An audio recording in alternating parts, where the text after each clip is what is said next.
Assalamualaikum warahmatullahi wabarakatuh. Bismillahirrahmanirrahim. Tabarakalladzi nazzalal furqana ala 'abdihi liyakuna lil 'alamina nadhira. Allahumma shalli wa sallim ala sayyidina maulana Muhammadin wa ala alihi washabbihi asma'in amma ba'du. Ingkang sangat kula hormati, sangat kula takzimaken Kiai Haji Mustafa Bisri sedanten keluarga Kiai Haji Yahya dan semua keluarga besar Bani Mbah Bisri Mustafa. Ingkang sangat kula hormati Profesor Dr. Al-Habib Said Aqil Al-Munawwar. Beliau adalah profesor ahli hadis juga sekaligus ahli tafsir yang sangat kita hormati, sedanten yang hadir kita hormati. Mari bersama-sama nikmati audisi ini. Jadi ini saya digambar Mbah Mus untuk audisi. Jadi saya lulus apa enggak ya enggak tahu.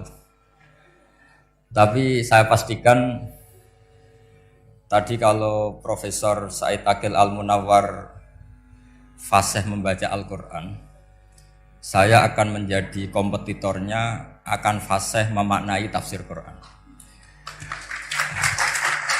Karena saya sudah tidak mungkin bersaing di suara.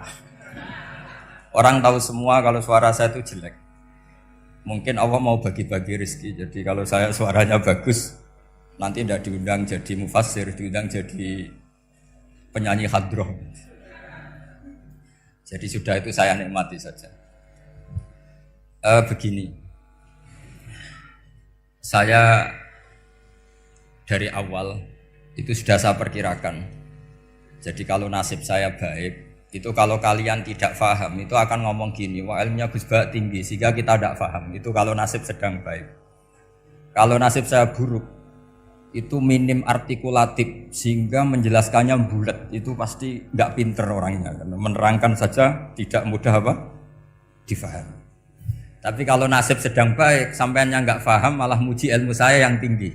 Padahal kadang nggak memahamkan, memang rumusnya itu salah sehingga bulat. Tapi insya Allah nasib saya malam ini baik. Begini, saya dulu pernah berdoa berkali-kali sama Allah Subhanahu Wa Taala bahwa saya ingin membaca Quran itu fasih fil makna. Fasih itu artinya jelas, runtutan logikanya jelas. Sehingga barokahnya fase itu logika Quran atau logika yang dibangun Quran itu menjadi benar-benar logika yang diterima siapa saja, termasuk diterima oleh orang kafir. Kita tahu Umar itu masuk Islam sebelum mondok apa enggak pernah mondok? Sebelum mondok, enggak pernah beliau ngaji tafsir.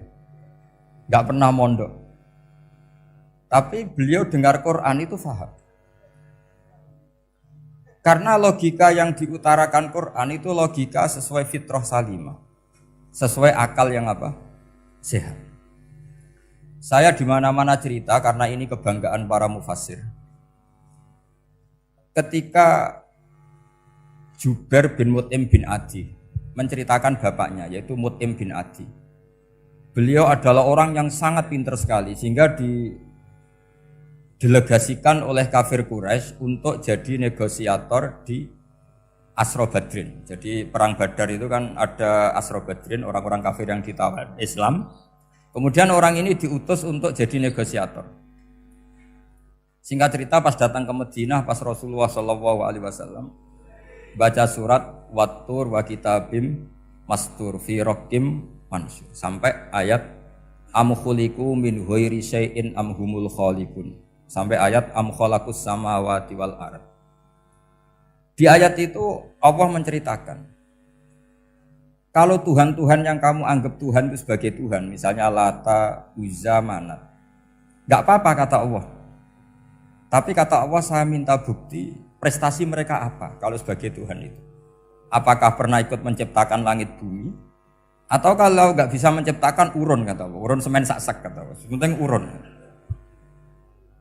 Sehingga logika lalu terbangun, prestasinya apa? Tuhan-Tuhan yang kami tuhankan itu.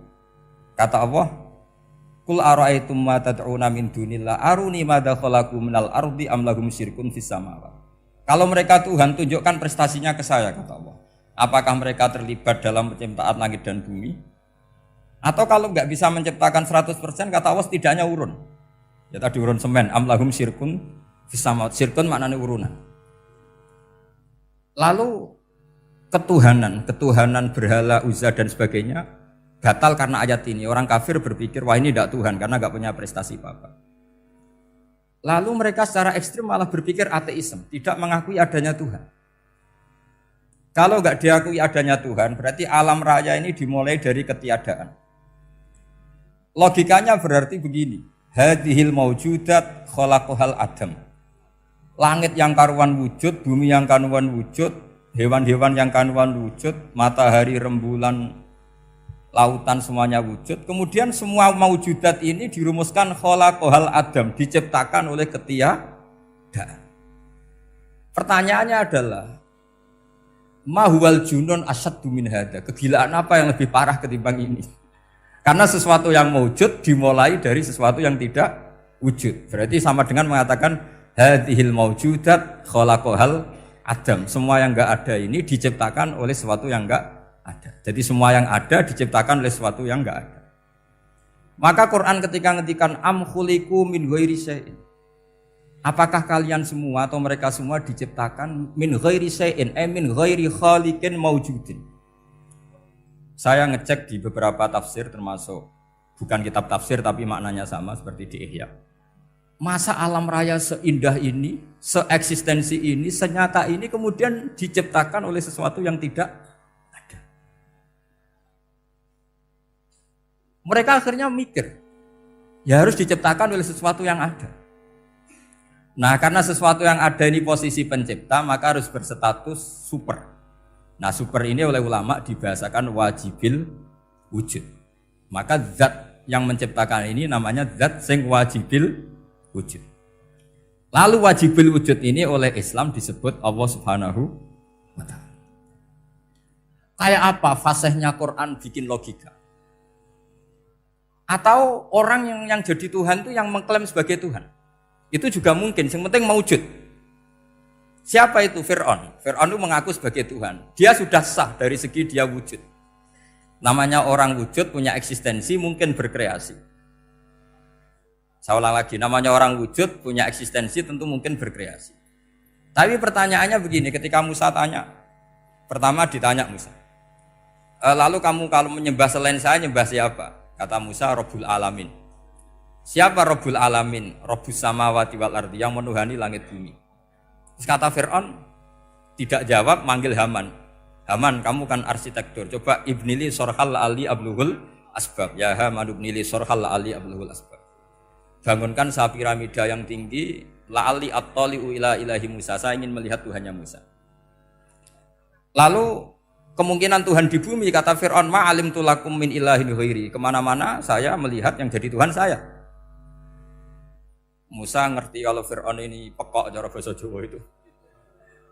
Itu menerangkan sifatnya Allah itu dengan sifat yang sederhana, tapi justru dengan sederhana ini Fir'aun tidak bisa jawab. Terus Nabi Musa ganti argumentasi, Rabbukum wa Rabbu abaikumul awalin. Yang nuhani nenek moyang kamu, leluhur kamu. Itu terperangah, kagetnya bukan main Fir'aun. Karena para umatnya, para punggawanya lalu berpikir, kalau ini Tuhan, berarti buyut-buyutnya enggak ada Tuhan. Kan Tuhannya datang terlambat. Makanya Pak Jokowi kalau dituduh PKI enggak terima. Saya ini lahir tahun berapa gitu. Pas ada PKI itu masih 4 tahun. Masa ada PKI balita? Ini enggak, ini ada Tuhan balita, Tuhan terlambat. Pertanyaannya adalah kalau Fir'aun itu Tuhan, lalu bapaknya, mbahnya, buyutnya Tuhannya siapa? Makanya ketika Allah disifati Nabi Musa, Rabbukum wa Rabbu abaikumul awalin. Yang nuhani nenek moyang kamu, itu kagetnya bukan main. Dan semenjak itu banyak punggawa Fir'aun yang iman. Ini yang akhirnya nanti jadi waqala rajulun mu'minum min ali fir'auna yaktumu imana. Atau yang menjadi ayat wajaa rajulun min aqsal madinati yas'a. Kenapa mereka menjadi iman? Karena logika Fir'aun Tuhan itu gugur, runtuh. Bisori khil hujjah, dengan logika yang sangat transparan. Jadi ini perlu belajar tauhid. Jadi kalau sampean sudah kalah suara, jangan kalah logika. Kalau sudah kalah suara, kalah logika, jangan kalah tinggal mendengar saja kok tidak paham bangkune gitu. Jadi ini sering saya utarakan. Makanya banyak ulama mengatakan fasihu ibaratil Quran itu bukan sekedar notnya atau sajaknya kalau boleh dibilang saja. Tapi karena runtutan cara berpikirnya. Maka kelihatan sekali di tema-tema Quran. Ketika nyifati Allah Rabbus samawati wal ardi tidak mengalahkan Fir'aun, justru dengan sifat yang ringan Rabbukum wa Rabbu abaikumul awalin bisa mengalahkan Fir'aun.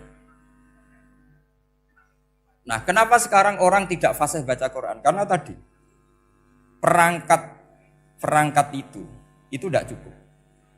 Saya berkali-kali matur, juga sering matur Mbah Mus. Saya itu sekarang masih belajar Al-Ibris, Mbah Misbah, Marbawi, semua khazanah tafsir, baik yang bahasa Jawa, bahasa Melayu itu masih saya pelajari. Termasuk saya pelajari lughatnya. Mulai lughat yang setengah benar sampai macam-macam. Saya tadi matur sama Profesor Said Aqil Al-Munawwar. Memang bacanya harus urut Said Aqil Al-Munawwar. Karena sekali salah Said Aqil Sirat. Sebenarnya enggak apa-apa, ini sama-sama orang alim. Cuma enggak tahu nasib di publik ini, enggak tahu saya ya, macam-macam lah gitu. Namanya orang banyak. Enggak usah dijelaskan. Tapi semuanya baik. Saya pernah ketemu Pak Said Aqil Sirat itu bilang gini, Gus, orang jadi wali itu sebabnya dua. Mungkin kalau kayak jenengan banyak pecintanya, yang doakan banyak. Kalau saya banyak yang benci, wah itu ngilangi dosa gitu kan. Batinku dasar wong alim bener woy. Jadi beliau nikmati memang itu. Karena mbah-mbahnya beliau itu sama dengan mbah saya yang dari keluarga Kudus. Buyut saya itu kakaknya buyutnya Pak Said Aqil. Jadi makanya jangan pernah benci orang alim. Orang alim bulet atau kayak opo itu masih saja punya alasan. Saya itu dengar Kiai Bisri, cerita Kiai Bisri itu tidak ada yang serius. Dulu ketika ada polemik haji yang mu'alim, itu orang kumpul semua di sini. Kata Kiai Bisri, sudah nunggu Mbah Fadl. Mbah Fadl sudah di rumah. Ngiranya orang itu ya Mbah Fadl rawuh dileteh. Setelah lama Mbah Fadl tidak datang. Loh Kiai Bisri, Mbah Fadl tidak datang. Lah ya di rumah. Lah mana kok tidak ada? Ya di rumahnya sendiri. Karena beliau enggak pernah bilang di rumahnya. Orang saja yang kepikiran kalau itu rumah leteh. Itu mirip seperti guyonannya Rasulullah SAW. Nabi itu kalau guyon itu tidak pernah bohong. Makanya di tiba itu disebut wayam zahu wala yaqulu illa haqqan. Nabi itu ya guyon, tapi enggak pernah bohong. Yang bohong kan khayal kamu. Masyhur itu ada orang sepuh sowan Nabi. Di kitab saya itu perempuan, tapi di beberapa kitab lelaki. Saya tidak tahu pastinya berapa. Biasanya ahli hadis mentahmilkan ta'addudul qissaten atau ta'addudul waqi'aten. Oke, kita bayangkan itu perempuan. Ya Rasulullah, saya ini tergesa-gesa, nanti takut kemalaman. Ini orang sepuh. Jadi jangan kamu bayangkan Nabi Suwani wong ayu nom nanti jadi hop. Orang sepuh. Oh di sini aja, tidak usah tergesa-gesa pulang kata Rasul. Nah nanti gimana? Saya jalan kaki ya Rasulullah sampai kampung saya itu nanti malam. Kata Nabi, la ahmilan naki alab hinako. Santai saja nanti tak pinjemin anaknya unta. Kata perempuan tadi, ma fa'altu bibninako. Apa yang bisa saya lakukan dengan anaknya unta? Sudah tenang saja kata Nabi. Setelah mau pulang, disiapkan unta, ya unta tua, unta layak dinaikin. Ya Rasulullah ini kok unta tua? Katanya anaknya unta. Nabi dengan santai, oh masih tua ya anak unta. Jadi itu menafsirkan anaknya unta cilik itu kan pikirannya kamu kan. Sebetulnya anak unta itu ya tua pun anak unta. Maka saya itu yang termasuk bangga. Nasib saya nanti insya Allah kayak Gus Mus, kayak Gus Dur. Sampai tua dipanggil Gus. Tapi saya niatnya lebih buruk. Supaya nanti kalau saya salah pantas ngijek Gus. Tapi dalam kompetisi kadang Gus itu kalah. Itu dulu di Pondok Sarang itu kalau ke WC itu antri. Itu yang di WC didodok. Supaya cepat keluar. Ayo cepat keluar, saya Gus. Dikira teror Gus itu yang di WC menjadi takut. Yang dalam WC gak kalah, saya malah kiai. Iya. Jadi memang kacau, kalau sudah logika itu kacau. Tapi di Ihya kitab yang populer dikaji di pesantren, itu ada babnya. Qadiyat itu pengarang tentang betapa wajibnya takzim sama Rasulullah. Tapi punya bab mizahun Nabi, guyonan-guyonannya Kanjeng. Cuma Nabi seninya tadi wala yaqulu illa haqqan. Meskipun guyon itu enggak pernah bohong, itu butuh seni itu. Bohong guyon tapi tidak pernah bohong. Tapi umatnya ada saja yang pernah niru, ya termasuk Ki Bisri tadi. Sudah nunggu Mbah Fadl, sudah di dalam. Ketika ditunggu ternyata ya dalamnya Mbah Fadl sendiri, bukan di dalam leteh. Ada seorang raja yang gemar kawin karena orang Arab gemar kawin. Itu setiap ada perempuan cantik ingin dinikah. Nikah itu masih baik, jadi sama ndak usah anti. Soal kamu dengki sama orang poligami itu ya hasud gitu. Yang layak biar poligami, asal ada yang mau dan siap-siap ada tambah satu, hilang satu. Biasanya kan gitu. Singkat cerita dia itu cinta sama seorang perempuan. Nah perempuan itu ditanya-tanyakan sama pemuda situ ajudan dia. Gimana saya boleh nikah itu? Jawabannya tadi kaifa tankihuha wa qad ra'aitu qabbalaha rajul. Kok kamu nikahi gimana? Saya pernah melihat dia itu dicium seorang lelaki. Kamu itu seorang raja, masa nikahi perempuan yang pernah dicium seorang lelaki? Wah itu miso-miso raja. Udah enggak. Saya ini raja muslim soleh, masa nikahi orang yang pernah dicium lelaki? Suatu saat si pemuda ini menikahi perempuan itu. Mangkelnya bukan main, karena dia saingan sama raja, gak mungkin menang. Satu-satunya menang itu bikin hoax tadi itu. Ini cerita ini di Ithaf, di sarahnya Ihya. Kamu kira ini di cerita Alfu Yaumin wa Lailatnya Abu Nawas, enggak, ini cerita di Ithaf. Kitab yang sangat sakral karena sarahnya Ihya. Setelah nikah, maki-maki raja. Orang tidak punya harga diri, perempuan pernah dicium orang kok dinikahi. Tadri mandalikar rojul, kamu tahu siapa lelaki itu? Huwa abuha, itu bapaknya. Oh terrajan wasem, enggak ngerti gitu. Jadi apa? Kiai-kiai dulu itu rileks. Sehingga saya datang ke sini ketika diminta sama Mbak Mus. Sebenarnya enggak diminta, diperintahkan. Karena pasti pakai agak-agak otoriter gitu. Karena di atas kita, jauh di atas kita. Mbah Mun guru saja manggil beliau Lek. Karena kita tahu Mbah Mus punya ibunya itu binti Khalil Harun. Mbah Khalil itu, saya punya manakibnya banyak tentang Mbah Khalil Harun. Jadi beliau itu adiknya Umar Harun. Mbah Umar Harun itu dulu alim-alimnya Ki Sarang, setelah Mbah Ghazali itu Mbah Umar Harun. Termasuk Mbah Khalil Harun yang ngaji sama kakaknya Umar Harun. Setelah beliau alim alama, singkat cerita setelah menyelesaikan pendidikan, pindah ke Kasingan itu dibawain santri oleh kakaknya, namanya Umar Harun. Nah Mbah Harun itu punya istri namanya Mbah Sinto, itu saudaranya Mbah Ghazali. Makanya Mbah Mun manggil Mbah Mus itu Lek, karena Mbah Mun ke Mbah Ghazali itu Mbah Mun Nyai Mahmudah binti Ahmad. Ahmad ini bin Su'aib. Su'aib ini juga menantunya Mbah Ghazali. Terus Mbah Ghazali, berarti Mbah Mun dari Mbah Ghazali generasi kelima. Kalau Mbah Mus kira-kira ya Mbah Mus, Nyai Bisri, Mbah Khalil. Nah Nyai Sinto ini sudah saudaranya Mbah Ghazali. Berarti Mbah Mun dengan Gus Mus itu kalah satu tokoh di urutan nasab. Makanya manggil Lek. Tapi Mbah Mus orang baik, tidak pernah manfaatkan itu. Yang sering manfaatkan Mbah Nawawi itu. Karena pernah sepuh itu, wah sembrono kalau sama saya itu. Saya di mana-mana itu digosipkan murid beliau. Ya saya ikhlas saja. Itu satu-satunya harga diri Mbah Nawawi, ya saya ikhlas. Saya ikhlasnya. Jadi karena memang saya manggil beliau juga memang pernah nyembah. Buyut saya kandung itu namanya Maimunah, itu mbaknya Mbah Dowi. Jadi saya ini juga Bani Lasem. Buyut saya kandung namanya Maimunah, istrinya Mbah Umar bin Arabi. Melahirkan mbah saya sampai ibu saya sampai saya. Saya teruskan. Jadi cobalah Quran itu dibaca secara fasih. Kalau ingin baca fasih caranya gimana? Kamu harus belajar balaghah, belajar lisanul Arab, belajar mantek, belajar logika. Kalau logika itu tidak sampai, cari muhalnya. Ini fatwanya Said Robdon Al-Buti, juga fatwanya semua ulama usul fikih. Saya ulang lagi ya, kalau logika kamu nggak paham, cari sisi muhalnya. Saya ulang lagi, cari sisi muhalnya. Misalnya kamu angan-angan tentang Allah nggak dok. Sedurunge Allah itu sapa? Misalnya kamu angan-angan gitu. Sama agama tentu itu dilarang, tapi orang filsafat tetap saja nyari itu.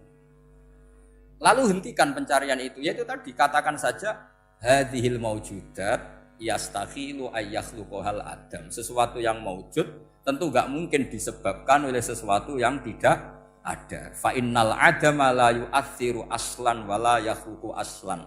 Namanya sesuatu yang enggak ada pasti tidak berstatus pencipta. Namanya saja enggak ada. Akhirnya la budda min ayyasbiqa hadzal alam maujudun. Maka alam ini harus didahului sesuatu yang maujud.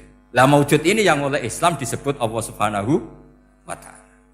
Sudah selesai di sini. Tinggal delok TV, tinggal ngopi, turu sampai setannya setruk karena nunggu mau bikin was-was itu lagi. Loh saya itu termasuk kiai paling sering lihat sinetron. Kadang ya lihat Mak Lampir itu sering terjadi. Sampai istri saya itu protes, Gus, dengan kata orang banyak orang alim kok senengane delok Mak Lampir. Karena setan mau menggoda saya tentang berpikir Allah. Jadi dia ngenteni. Kok malah mikir Mak Lampir gitu. Setelah lihat Mak Lampir biasanya saya itu lapar, terus makan. Habis makan tidur. Setannya masih nunggu mau was-was. Ternyata saya habis bangun ngopi lagi. Kadang lihat berita orang ditangkap KPK, macam-macam. Ini penting saya utarakan supaya setan itu tidak menang. Jadi ciri utama setan itu kata Rasulullah SAW, setan ini goda umatku, hadhil jibal khalaqaha Allah, hadhil ardo khalaqaha Allah, hadhil bihar khalaqaha Allah, faman khalaqaha Allah. Itu makanya banyak orang jurusan filsafat keblinger karena tanya Allah itu siapa. Kata Rasulullah, jika sampai ini maka kamu harus berhenti. Lo berhenti tanpa dialihkan ke yang lain kan susah. Tinggal aja lihat dulu sinetron. Ya paling gampang ya Mak Lampir kan ada takut-takutnya sedikit.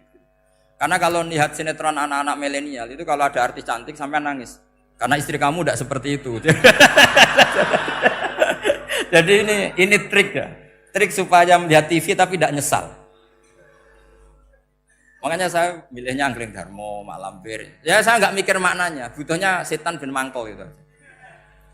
Karena ngenteni saya mikir itu ternyata tidak mikir itu lagi. Jadi makom saya itu beda, sama-sama lihat sinetron. Mungkin saya jadi wali karena lihat sinetron. Mungkin ya. Makanya banyak wali itu gak bisa diduga. Banyak orang jadi wali itu justru karena makan. Justru karena melakukan hal-hal yang cara orang banyak itu salah. Itu Abu Yazid Al-Bustami itu pernah tanya sama Allah. Kamu gak usah bayangkan caranya tanya gimana. Enggak wali ya enggak tok. Sudah enggak usah tanya itu. Tanya gini, ya Allah, orang sesergup saya dalam ibadah sedekat ini sama jenengan. Lalu saingan saya dekat jenengan masuk surga itu siapa? Sama Allah ditunjukkan orang yang tidur, itu tidur yang. Ya teman kamu yang tidur di kamar. Enggak terima Bu ya, ini gimana kok bisa setingkat saya orang tidak tidur gitu. Yang saya ibadah terus istighfar terus. Tapi jawabannya Allah nih. Kowe ibadah terus itu mergo wedi aku. Jadi kan nganggep aku iku rodok-rodok jahat gitu. Iki tuh ratu mergo yakin aku apian, mulane ditinggal turu. Jadi sampean jangan tiru makom saya ketika tidur. Itu punya kelas khusus.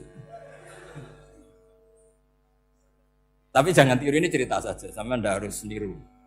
Karena sampean kalau niru itu harus ada Abu Yazidnya. Abu Yazid sudah enggak ada.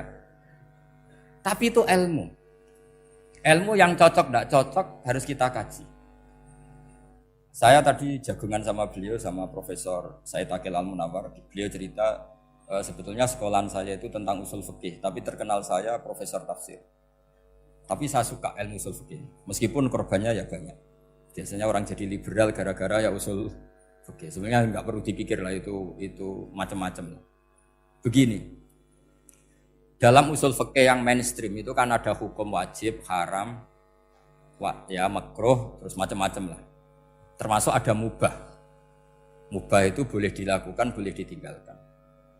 Dalam ilmu usul fikih sebetulnya definisi mubah boleh dilakukan, boleh ditinggalkan itu salah. Karena begini, setiap Anda melakukan sesuatu yang mubah, pasti di saat itu meninggalkan sesuatu yang haram. Saya ulang lagi ya. Itsma min mubahin illa wa yatahaqqaqu bihi tarku haramimma. Semua teks di Lubul Usul seperti itu. Memang saya hafalkan karena ini cara saya jadi wali yang mudah murah. Itsma min mubahin illa wa yatahaqqaqu bihi tarku haramim ma. Fayatahaqqaqu bisukun tarkul qatli wa bisukut tarkul qadzaf. Terus beliau membuat sekian contoh.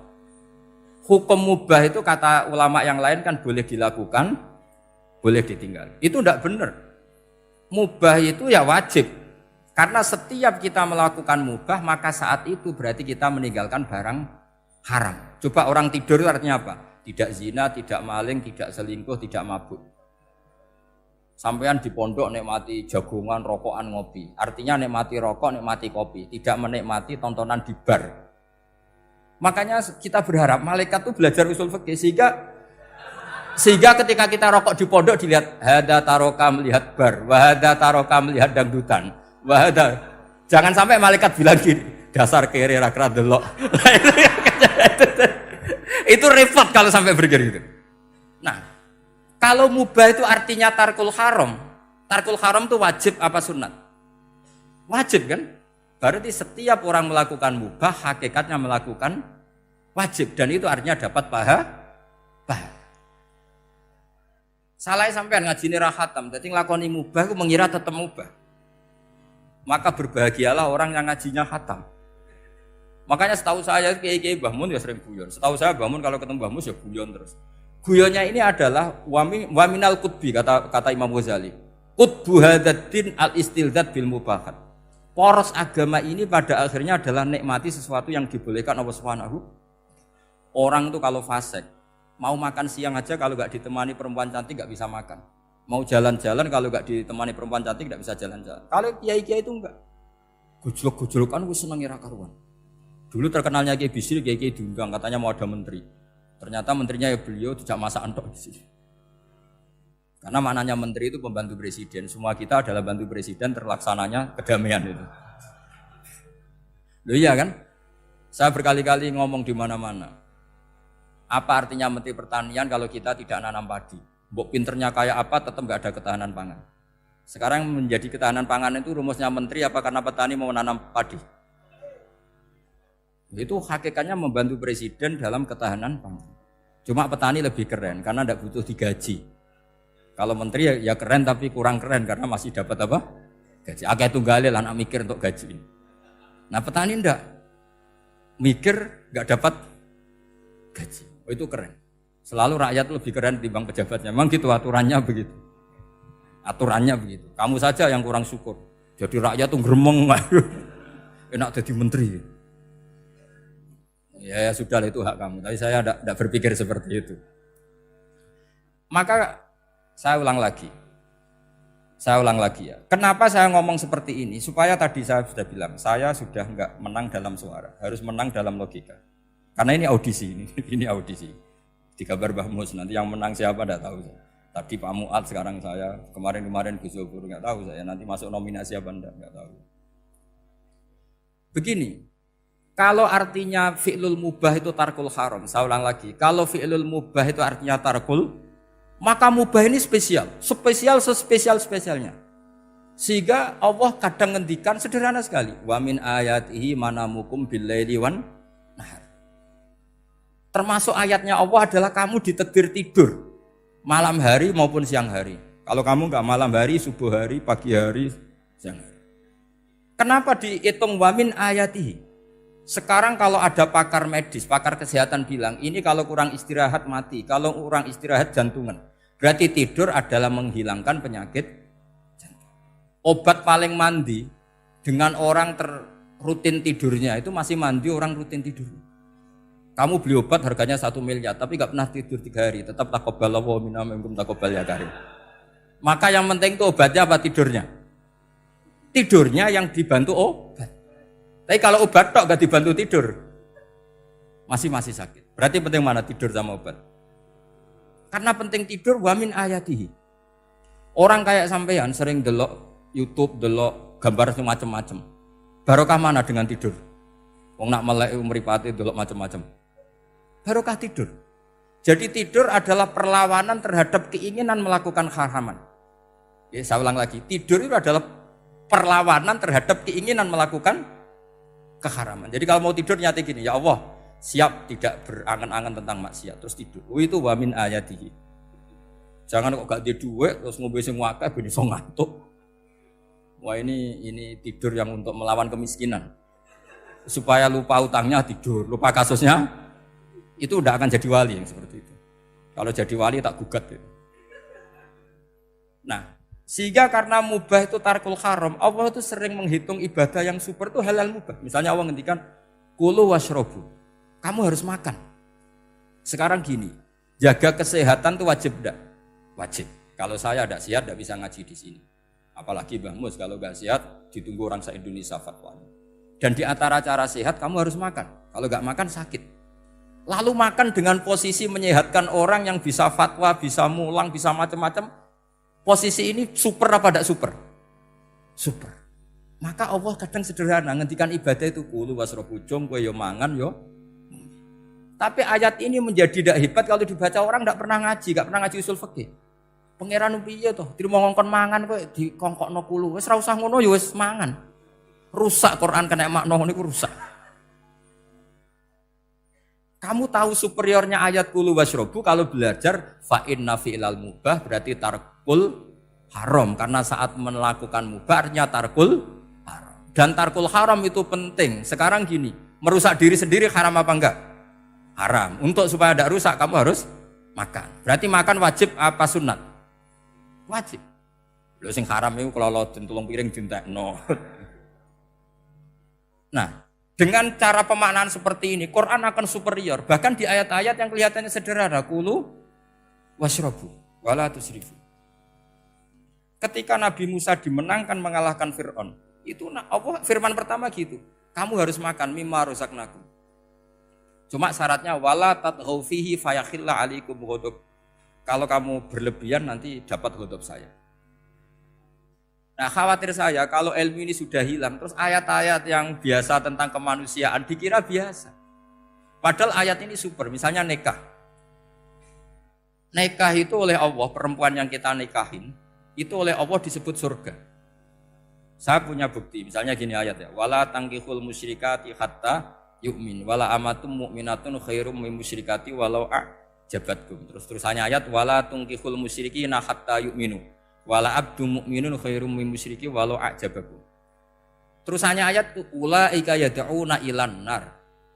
Para musyrikah yang ingin kamu nikahi karena mereka non muslim atau kafirah atau musyrikah itu hanya mengajak kamu masuk neraka. Maksudnya ngajak itu kan bisa saja kamu tertarik perempuan tadi sampai kompromi merubah akidah kamu. Terusannya ayat wallahu yad'u ilal jannah. Harusnya dengan perbandingan kamu jangan menikahi musyrikah. Logika perbandingannya kan wallahu yad'u ila nikahil mu'minah. Saya ulang lagi, harusnya muqabalahnya kan wallahu yad'u ila nikahil mu'minah. Allah mengajak kamu supaya menikahi mu'minah. Tapi kata mukminah sama Allah diganti wallahu yad'u ilal jannah. Allah mengajak kamu masuk surga. Ila nikahil mu'minah. Artinya gini, setiap kamu hubungan intim sama istri kamu itu adalah menjadi kamu tidak zina. Jadi kalau kamu tidak zina, barokahnya istri kamu ini penopang kamu masuk surga.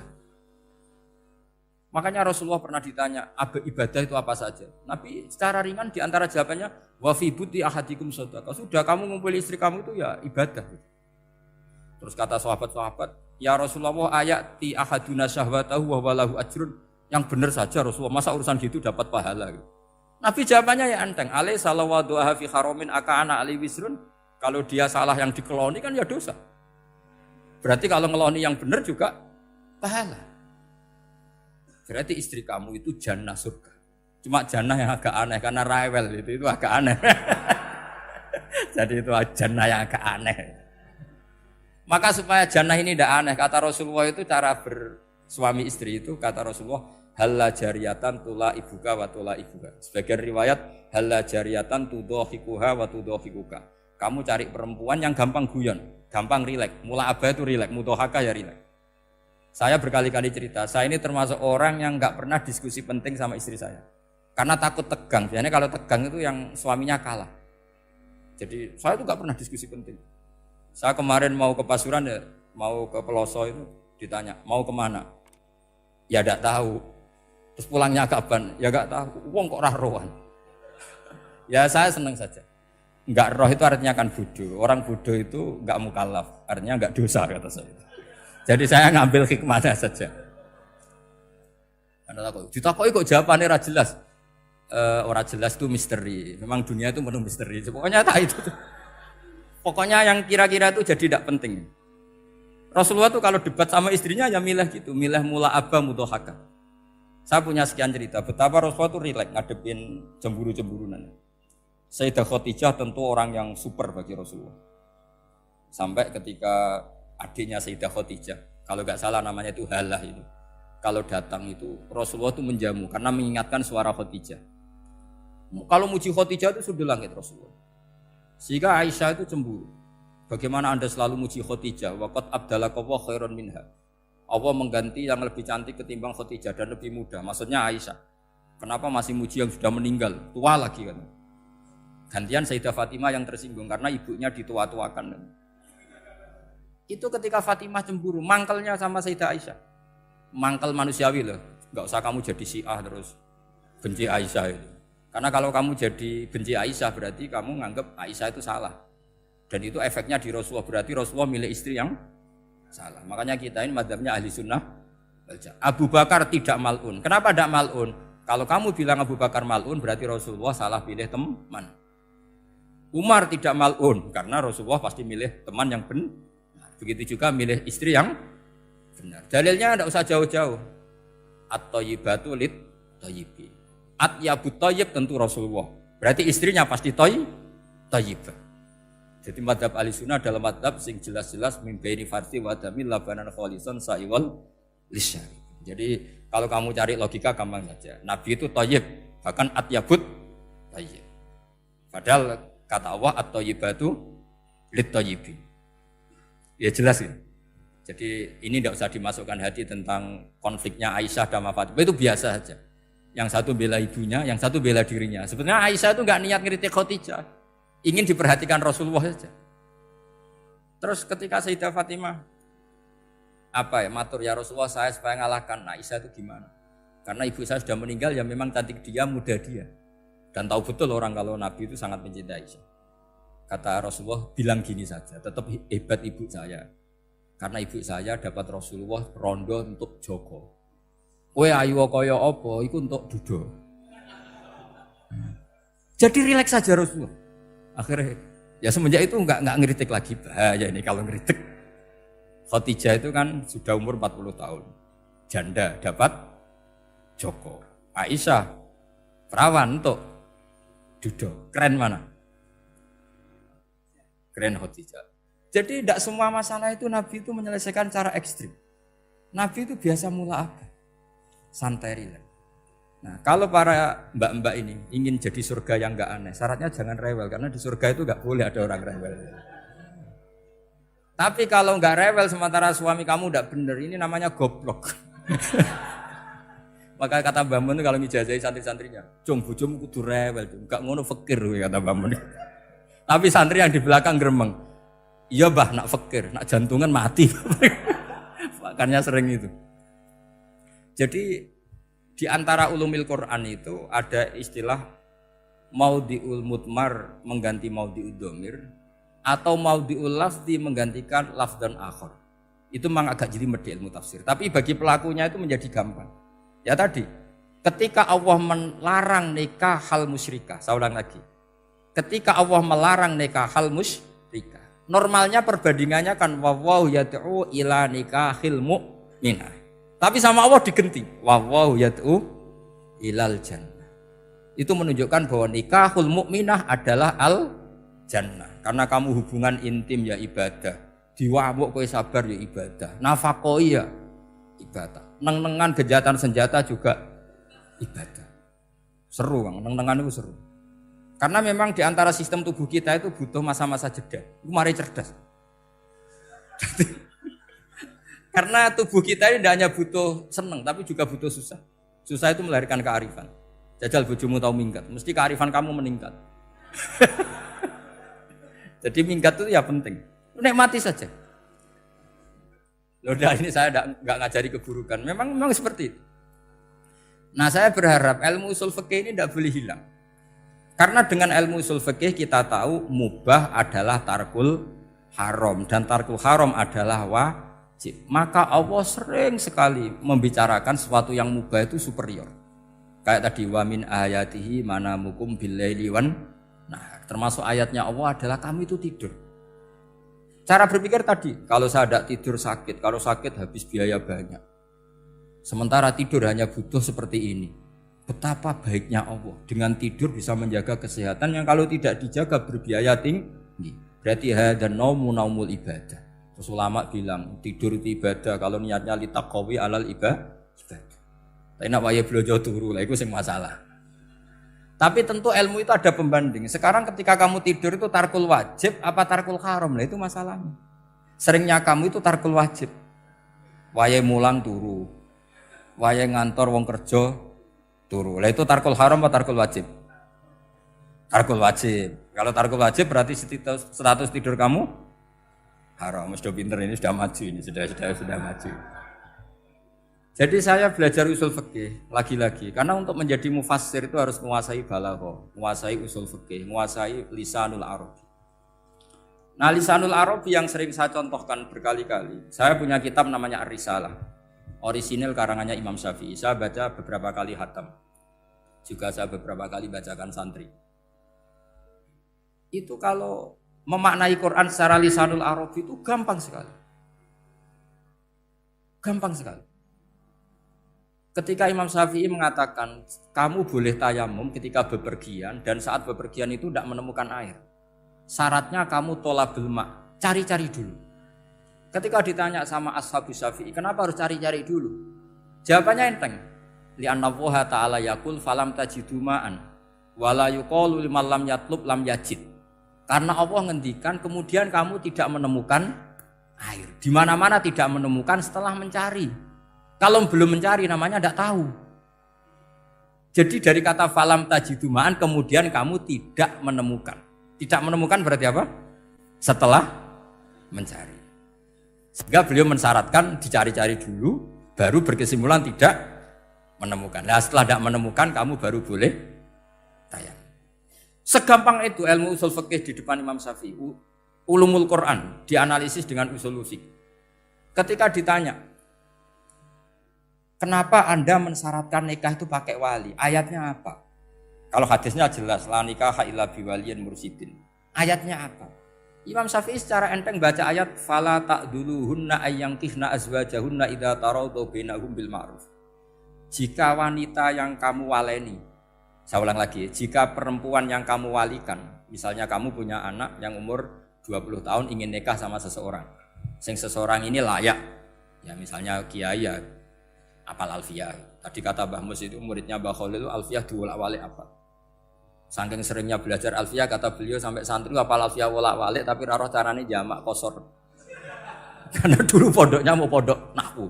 Jadi kayak di ngelirap itu. Tonggone nganti apal fa'ala yaf'ulu fa'lan. Cinone wis apal saking bedino itu ujiane ra selawatan fa'ala yaf'ulu fa'lan wa ma fa'lan wa fa'ilun. Jadi pondok ya macam-macam.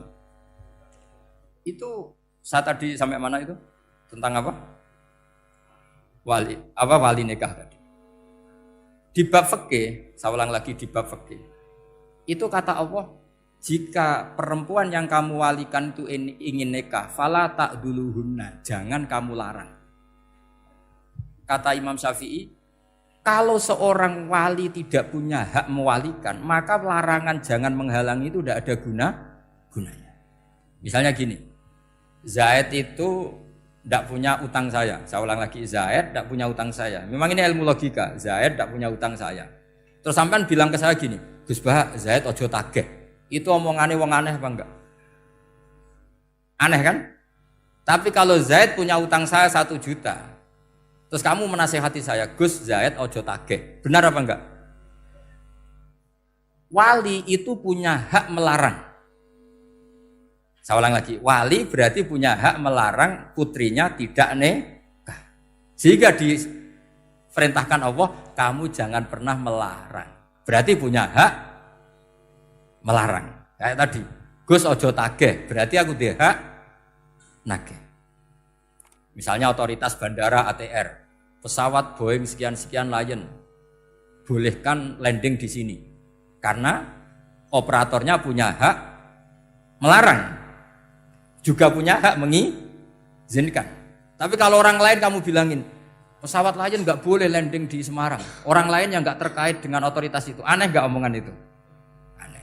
Kalau wali dilarang menghalangi perempuan ingin nikah harus memberi izin maksudnya, maka berarti wali punya hak menikahkan. Paham yang saya maksud? Makanya Imam Syafi'i mensyaratkan seorang perempuan yang nikah harus pakai wali. Jadi segampang itu. Kitab Ar-Risalah menerangkan ulumul Quran. Dan dalam banyak hal ulama dulu itu, makanya saya tadi berjanji, karena Quran itu bisa kamu baca fasih, kamu dengerin suara enak ya enak, kamu dengerin logika yang enak ya enak. Jangan sampai kamu udah dua-duanya. Suaranya sudah ada enak, logikanya tidak enak, itu kacau namanya. Ketika Imam Syafi'i ditanya, bagaimana hukumnya uzubah? Uzubah itu enggak nikah. Padahal ada hadis faman rohiba an sunnati falesa. Kata Imam Syafi'i ya enggak apa-apa. Kenapa? Fa inna wa ta'ala dzakara 'abdan sholihan wa qala wa sayyida wa hasura wa nabiyya minas sholihin. Allah menyebut nabi yang soleh, dan di antara nabi yang soleh itu ada yang berstatus hasur. Hasur itu tidak ada keinginan sama perempuan, akhirnya tidak nikah.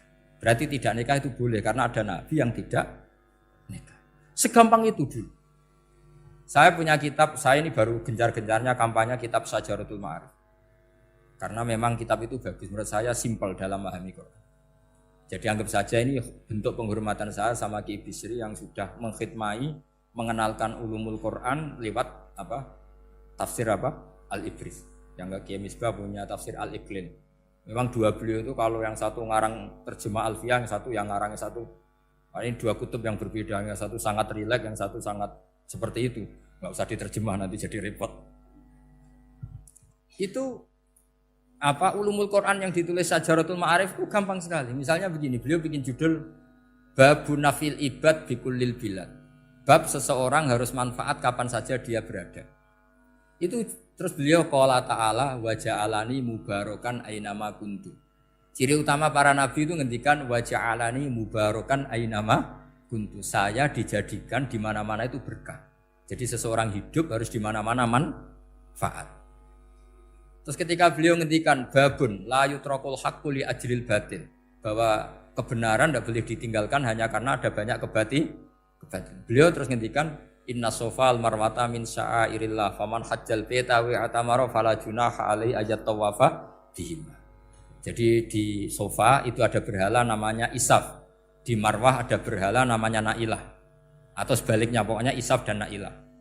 Terus sahabat kalau mau sa'i itu merasa dosa karena harus melewati berhala-berhala itu. Sehingga mereka tanya, ya Rasulullah, saya ini tetap tawaf enggak? Padahal di tempat-tempat itu ada berhala. Terus kata Allah, tetap tawaf. Nah, tetap tawaf ini artinya apa? Melakukan barang hak meskipun di situ banyak kebatilan. Itu manhajnya para orang-orang alim kita. Mbah Mun, Mbah Mus itu ya berkawan sama orang yang macam-macam. Kamu tidak usah ngeritik. Itu fikihnya sudah kelas tinggi. Fikihnya tuh la yutrakul haqqu li ajlil batil. Saya di mana-mana cerita. Saya punya kitab namanya Khilyatul Auliya wa Tabaqatul Asfiya. Itu syarat kamu kalau daftar wali harus punya kitab itu. Khilyatul Auliya wa Tabaqatul Asfiya. Itu karangannya Abu Nu'aim Al-Asfihani. Kitab itu yang jadi indukan Ihya ketika menyebut manaqibul akhyar. Kita tahu Ihya kalau bab tasawuf mengikuti Kutil Qulub yang dikalang Abu Thalib Al-Makki. Kalau fikih tentu beliau mengikuti Imam Haromen gurunya, yaitu kitab Nihayatul Matlab fi Dirayatil Madhab. Kalau manaqibul akhyar beliau mengikuti kitab Khilyatul Auliya. Dan mengikuti itu penting kalau dalam tradisi kiai. Enggak boleh seorang kiai kok mikir sendiri, namanya mustakil. Kalau mustakil itu mubtadi', bikin tatanan baru dalam agama. Justru ulama itu harus niru sebelumnya karena sanad itu harus musalsal, enggak boleh. Imam Syafi'i bilang haram terus kamu bilang halal. Terus murid kamu bilang makruh. Terus muridnya kamu, ya pokoknya khilaful aula, enggak boleh gaya-gayanan gitu. Kalau di kampus plagiat itu dilarang, kalau di pondok itu wajib. Makanya banyak kalau tes itu ngerpek. Karena belajar itu tanpa batas katanya. Lu kok ngerpek? Mboten ya, jari belajar kapan saja. Jadi mboten ngerpek, mutolaah pas tes. Kacau tuh santri itu. Mutolaah tapi pas apa? Tes. Itu dalam kitab Khilyatul Awliya diterangkan. Uniknya rawinya itu siapa? Sufyan bin Uyainah, orang yang sangat khusyuk, gurunya Imam Syafi'i. Kita tahu Imam Syafi'i punya guru zaman di Mekah itu namanya Muslim bin Khalid Az-Zanji. Dalam hadis ngikuti Sufyan As-Sawri sama Ibnu Uyainah. Tapi beliau intisabnya lebih ke Imam Malik ketika ngaji apa? Muwatta. Terus beliau punya guru usul fikih namanya Muhammad bin Hasan Asy-Syaibani. Itu Sufyan bin Uyainah dalam kitab itu diceritakan. Pernah suatu saat Isa sama Yahya. Ini supaya saya tahu fikihnya Mbah Mun, fikihnya Mbah Mus.